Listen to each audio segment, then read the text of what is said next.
नमस्कार प्यारे विद्यार्थियों, ਅੱਜ ਅਸੀਂ Punjab state teacher eligibility test ਅਤੇ ਸੈਂਟਰਲ ਟੀਚਰ ਐਲੀਜੀਬਿਲਟੀ ਟੈਸਟ ਦੇ ਅੰਤਰਗਤ ਹਿਸਟਰੀ ਦਾ ਟੌਪਿਕ ਕਿੰਗ ਹਰਸ਼ਵਰਧਨ ਕਰਨ ਜਾ ਰਹੇ ਹਾਂ। ਆਓ ਸ਼ੁਰੂ ਕਰੀਏ। King Harshvardhan was also known as Harsha. Harshvardhan ਨੂੰ ਅਸੀਂ हर्ष ਦੇ ਨਾਮ ਨਾਲ ਵੀ ਜਾਣਦੇ ਹਾਂ। he was the son of Prabhakar Vardhan, यानी कि वो किसका पुत्र सी? प्रभाकर वर्धन दा। The founder of Pushyabhuti dynasty और द वर्धना डायनेस्टी। ते प्रभाकर वर्धन जिहड़ा है वो वर्धन या फिर पुष्यभूति वंश का संस्थापक सी।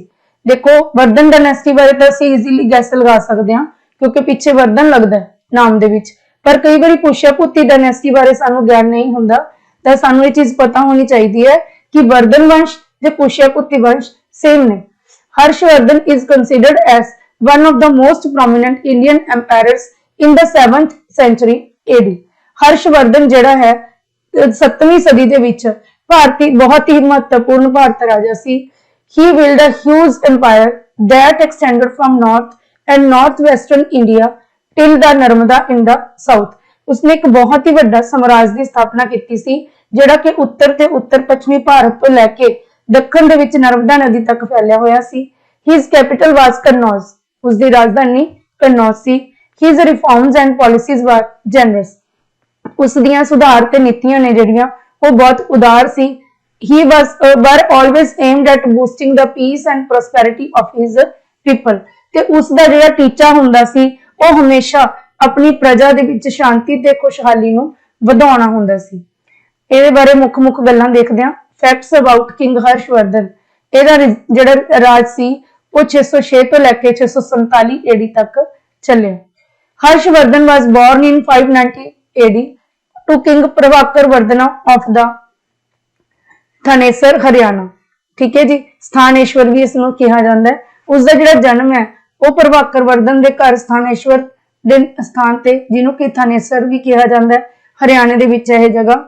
He belonged to the Pushyabhuti also called the Vardhan dynasty. ये गल असीं ऊपर पढ़ ली। He was a Hindu who later embraced Mahayana Buddhism। वो पहला तो हिंदू शासक सी ते बाद दे विच उहने महायान बुद्धिज्म नूं अपना लिया सी। He was married to Durgavati, उसदा विआह दुर्गावती नाल होया सी। He had a daughter and 2 sons, एक पुत्री ते एक पुत्र सी, 2 पुत्र सी। His daughter married to King of Ballavi, whereas his sons were killed by his own minister। उसदी जिहड़ी बेटी दा विआह सी वो बल्लवी दे राजे नाल होया, जबकि उहदे पुत्रां नूं उहदे ही मंत्री ने कतल कर दिता सी। King Harshvardhan deeds were praised by Chinese Buddhist traveler Hiuen Tsang in his writing।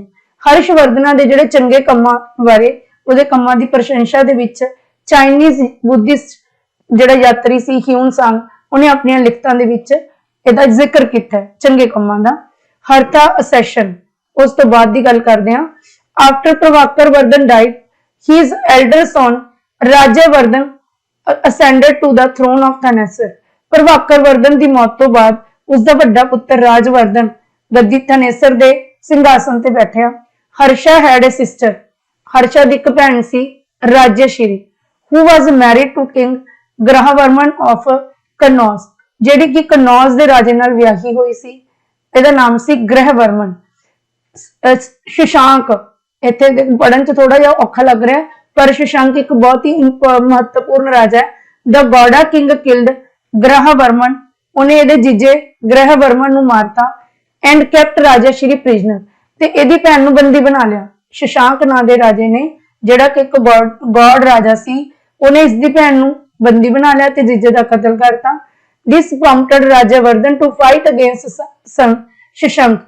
इसने जिहड़ा राजवर्धन सी उहनूं की प्रेरणा दी कि वह इस शशांक के अगेंस्ट युद्ध करे, बट शशांक किल्ड राजवर्धन, पर शशांक ने उल्टा इसदे ही भरा हर्षवर्धन के भरा राज्यवर्धन नूं ही मार दिता। This led the 16-year-old Harshavardhana to ascend the throne. तां स्थिति ऐसी प्रोड्यूस होगी जिहदे नाल 16 वर्ष की उम्र दे विच ही हर्षवर्धन नूं जिहड़ी गद्दी प्राप्त हुई थानेसर दी of Thanesar in 606 AD। He vowed to avenge his brother's murder and also rescue his sister।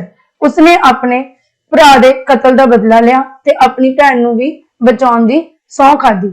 उन्हें कसम खाधी कि अपने भरा का बदला लेगा ते अपनी भैन नूं बचाएगा।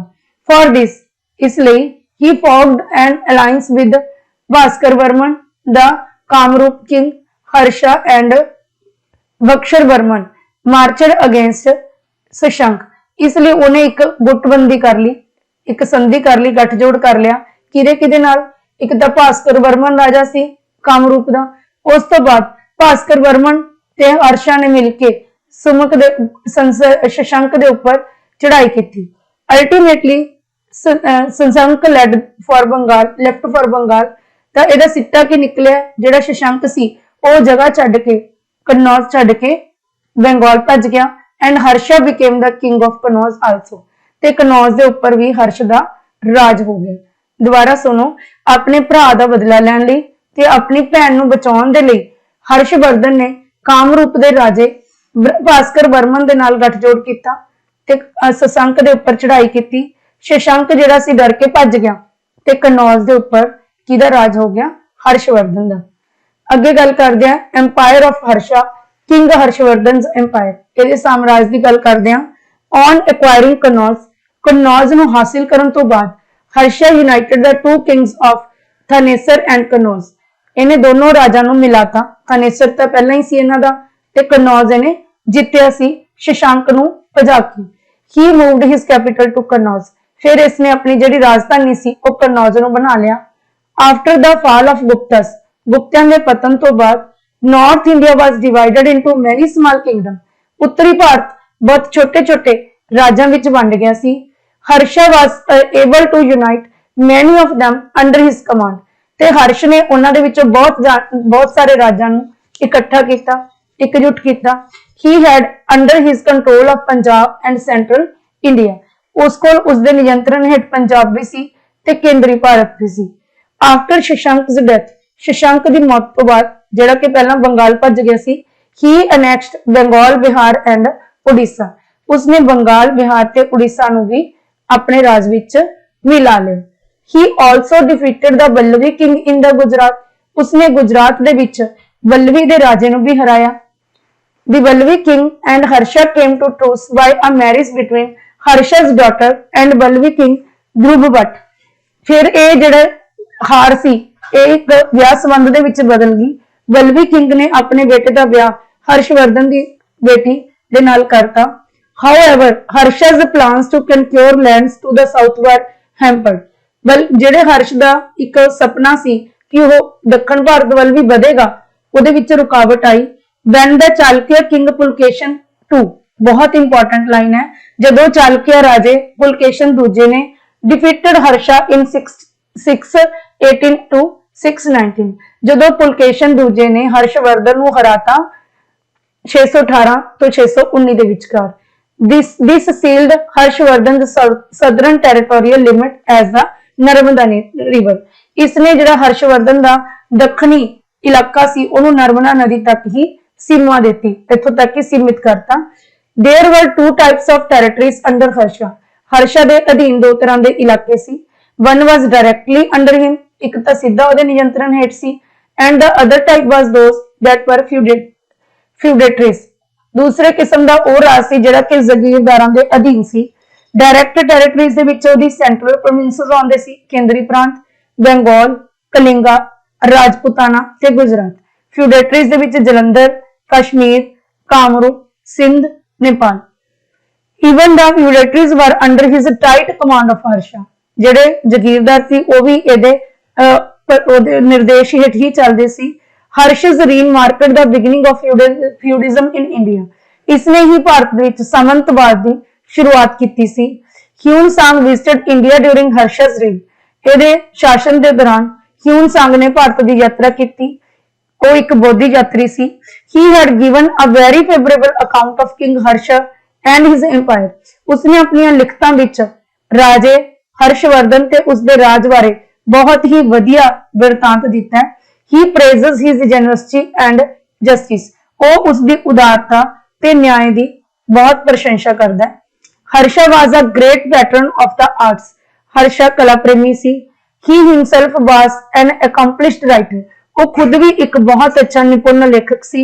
ही is credited with the Sanskrit works Ratnavali, Priyadarshika and Nagananda. उन्हें 3 किताबां जिहड़ियां रचनावां संस्कृत दे विच कीतियां, जिन्हां दे विच रत्नावली, प्रियदर्शिका ते नागनंद फेमस ने। Banabhatta was his court poet, ओदा दरबारी कवि बाणभट्ट सी। He composed the Harsha Charita which gives an account of Harsh's life and deeds. उसने एक बुक लिखी सी हर्ष दे चरित्र दे उपर, जिसका नाम हर्ष चरित्र है, हर्ष चरित्र, जिस दे विच उसने हर्षवर्धन की जिंदगी ते उसके चंगे कम्मां दा वेरवा दिता है। Harsh generously supported the Nalanda university. उसने नालंदा यूनिवर्सिटी नूं भी खुल दिली नाल समर्थन दिता। He had a good text structure. उसका टेक्स्ट का बड़ा अच्छा ढांचा सी। 1/4 of all the taxes collected were used for charity and for cultural purpose। Jinnah tax इकट्ठा हुंदा सी ओदा 1/4 भाग दान दे लई ते सभ्याचारक सरगर्मियां दे लई वरतिया जांदा सी। हर्षाबाद वाज ए कॉम्पिटेंट मिलिटरी कॉन्क्वायरर। बहुत ही अच्छा मिलिटरी दा प्रबंधक सी, हमलावर सी, एंड एन एबल एडमिनिस्ट्रेटर ते कुशल प्रशासक सी। Harsha was the last king to rule over the vast empire in India before the invasions by the Muslim। मुसलमाना दे यानी कि मुगलों के हमलियां तो पहला लास्ट किंग सी हर्षा, जिन्हें कि भारत में एक बहुत बड़े साम्राज्य के उपर राज किया। ठीक है जी। हर्षा की death, Harsha died in 647 AD, 647 AD दे विच उहदी डेथ होगी। आफ्टर रूलिंग 41 ईयर, 41 साल के लंबे समय तक राज करन तो बाद। Since he died without hairs, क्योंकि ओदा कोई वारिस तां है नहीं सी, ओदे दोनों पुत्रां नूं कतल करता सी। His empire disintegrated very soon after his death.